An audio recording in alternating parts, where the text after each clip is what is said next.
Trata de encontrar la vinculación entre la autora, Mary Shelley, y el monstruo que crea en Frankenstein. Ella no logró conocer a su madre, lamentablemente, porque ella fallece semanas después de dar a luz. Y su madre fue una pionera en el pensamiento feminista. Y es un libro increíble que trata la muerte, la vida, la responsabilidad de tus actos y las consecuencias de tratar de desordenar el orden de la naturaleza.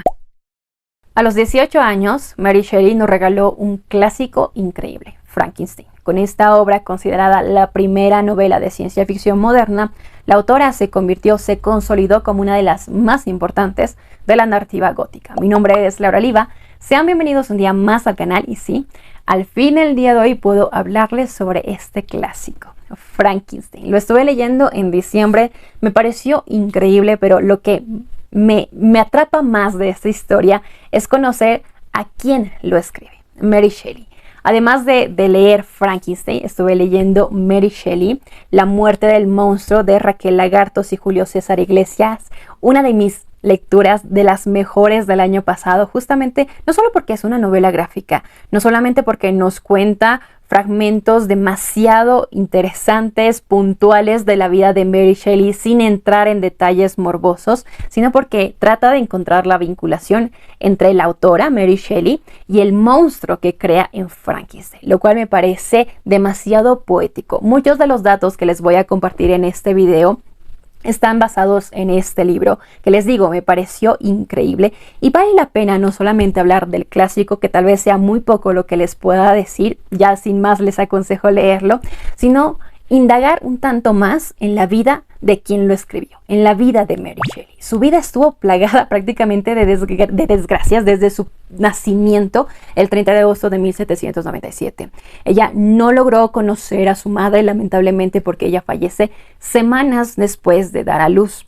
Y su madre fue una pionera en el pensamiento feminista. Estoy hablando de Mary Wollstonecraft. No sé por qué este nombre no es tan conocido. Estuve encontrando información increíble de esta persona. Les digo, el planteamiento que tenía sobre el feminismo, esas ideas, yo diría, muy adelantadas a su época, me parecen increíbles. Y les voy a compartir un fragmento que encontré, un párrafo que yo creo que nos va a permitir conocer quién era realmente Mary Wollstonecraft, la madre de Mary Shelley, y les lo cito.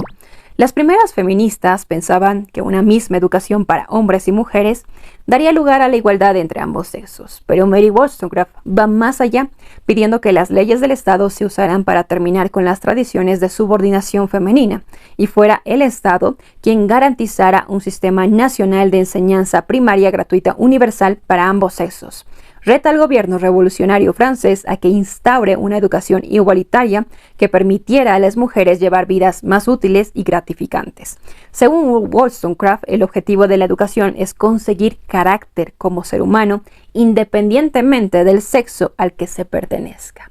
Y como esta idea también planteaba ideas sobre el matrimonio, sobre situaciones a las cuales las mujeres tenían que enfrentarse en manos de los hombres. Y yo creo que hablar acerca de Mary Wollstonecraft nos daría demasiado material para extendernos y tal vez lo podemos hacer en un video posterior porque les digo, vale la pena conocerla. Pero ya enfocándonos en su hija, en Mary Baldwin, que justamente es el apellido que ella adquiere por parte de su padre, a los 4 años, cuando ella tenía 4 años, su padre se casa nuevamente con otra Mary, porque su vida estuvo plagada de muchas Marys, Mary Jane Claymore, si no me equivoco, y aunque la dinámica, la relación que Mary tenía con la madrastra no era de las mejores, Baldwin fue un escritor, filósofo de la época también bastante importante y apoyaba las ideas feministas de su esposa, lo cual me pareció increíble. Ambos estaban muy adelantados a su época y es gracias justamente a ese pensamiento que le permitió a Mary tener una educación, a diferencia de lo que sucedía tal vez en la época y en su mismo entorno. En ese sentido, la dinámica, les digo, era normal, familiar, con altas, bajas. Sin embargo, todo se trastorna, todo cambia con la llegada de Percy Shelley a la vida de Mary. En 1814, teniendo ella tan solo 16 años, conoce a Percy Shelley, quien tenía 5 años más que ella, y se convirtió en su primer y gran amor. La relación desde un inicio pintaba un tanto escandalosa. Él estaba casado y tenía encuentros con Mary en el cementerio, donde probablemente quedó embarazada y al mismo tiempo lo estaba la esposa de Percy. La solución que encontraron fue fugarse y llevarse con ellos a Claire Clairmont, la hermanastra de Mary. Ambas se llevaban bien, a diferencia de la relación que Mary tenía con su madrastra. Y en ese momento podemos tal vez pensar que Percy no solamente estaba interesado en Mary, sino también en su hermanastra, en Claire. Los tres viajaron a Suiza, pero en menos de 3 meses estuvieron de vuelta en Inglaterra, ya que carecían de dinero. Sin embargo, en Inglaterra ya eran la comidilla del círculo cercano de su padre, de William. Sin embargo, a su regreso se casaron Mary y Percy, y este hecho fue precedido lamentablemente por el suicidio de la anterior esposa de Percy. Los tres vivieron durante más de un año en una relación, llamémosle poliamorosa, y fue en este tiempo que Mary sufrió la mayor pérdida que puede sufrir una madre, la muerte de su primera hija, quien nació prematura y la sumergió en una profunda depresión. En mayo de 1816, a Percy se le ocurre la idea de llevarse a Mary a un pequeño pueblo suizo con el fin de animarla, de que sus ánimos se elevaran y no cayera en la depresión gracias a la pérdida de su primer hijo, aunque para ese momento ya tenían un segundo hijo llamado William. En ese momento, gracias a esta idea que tiene Percy, también reciben una invitación por parte de Lord Byron, el gran poeta de la época, que él tenía una relación con Claire, hermanastra de Mary, y los invita a pasar las vacaciones en una mansión, Villa Diodati. Y es en esta mansión donde yo puedo decir que la dinámica entre este grupo de amigos era un tanto extraña. No quise indagar en demasiados detalles porque me parecía un tanto morboso, pero era como si todos se metían con todos y ya estamos hablando de relaciones poliamorosas que sucedían entre ellos. Y les digo, me parecía un tanto morboso, pero a la vez interesante, considerando la época en la que estamos hablando, siglo XIX, empiezos del siglo XIX.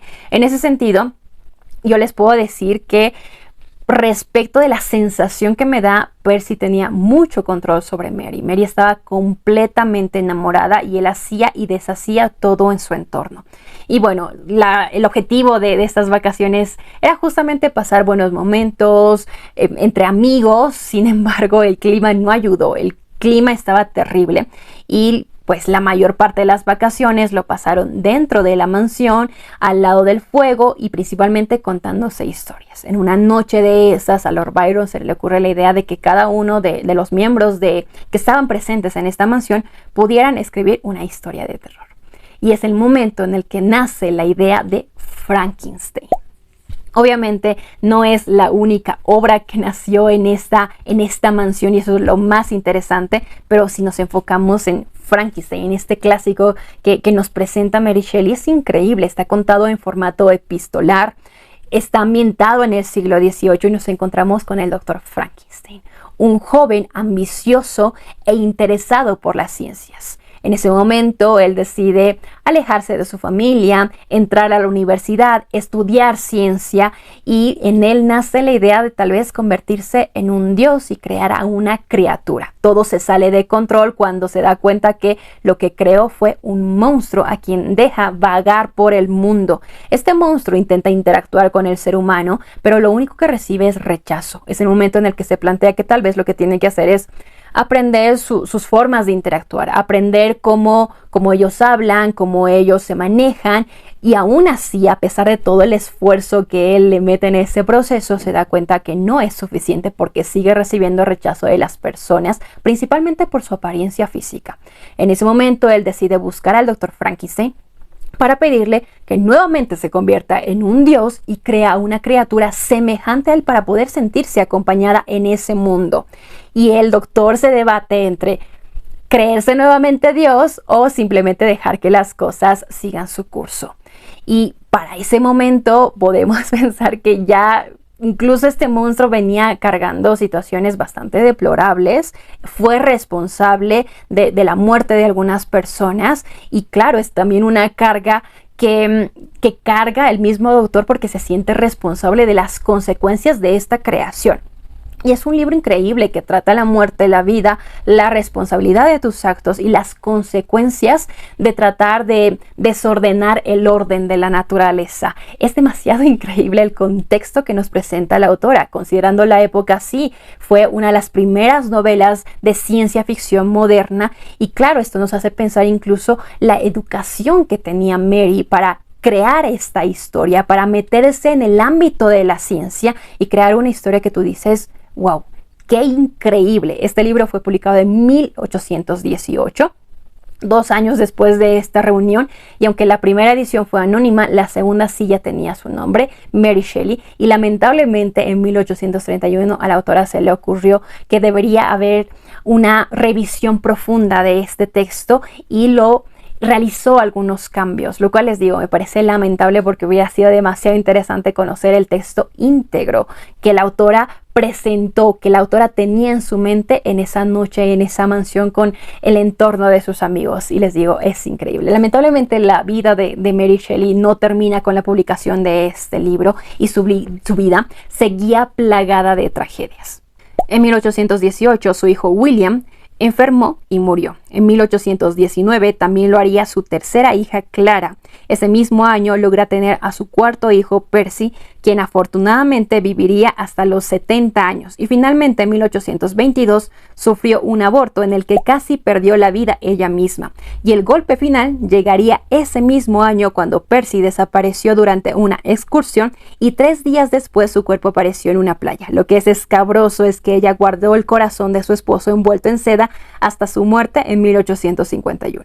Y en el libro de Mary Shelley, La muerte del monstruo, que les digo, es demasiado poético. Lo que hacen los autores es que detrás de cada una de las tragedias que le sucedían a Mary, lo ponen siempre en escena al monstruo de Frankenstein, como indicando que él siempre la está acompañando. Y cuando sucede el día de la muerte de Mary Shelley, justamente lo que hacen es reencontrar tanto a la autora con el monstruo que había creado en Frankenstein, recordando que el final no es la muerte, el olvido sí lo es. Y les digo, es demasiado interesante conocer el trasfondo, la vida de Mary Shelley, todo su recorrido. Y aunque Frankenstein no es la única obra que ha escrito, porque ha escrito novela histórica, ha escrito biografías, diarios de viajes, ha hecho mucho trabajo de traducción, de edición con otros autores, y no es tal vez tan reconocida. Yo creo que sí, esta historia Frankenstein está como que en el colectivo de las personas. Vale la pena leerlo, vale la pena conocerlo, no solamente la obra, sino a la persona que está detrás de esta obra. Son tremendas recomendaciones.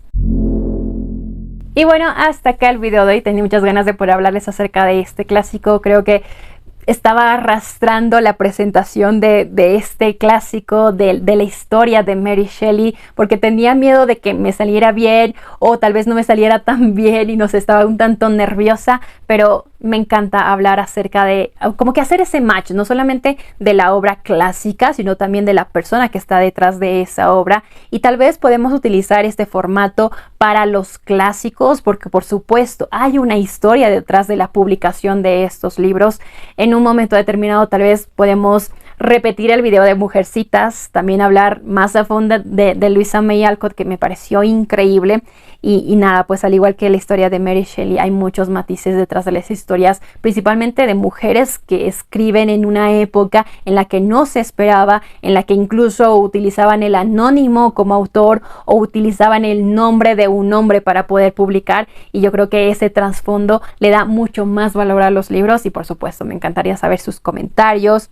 ¿Ustedes habían leído este clásico? ¿Conocían la historia de Mary Shelley? Tal vez tienen un dato adicional interesante de su vida. Nada, pues yo voy a estar encantada de poder leerlos. Por mi parte, les agradezco que me acompañen una semana más. Espero que este video les haya gustado, que tengan un muy bonito día y que tengan muy buenas lecturas. Chao.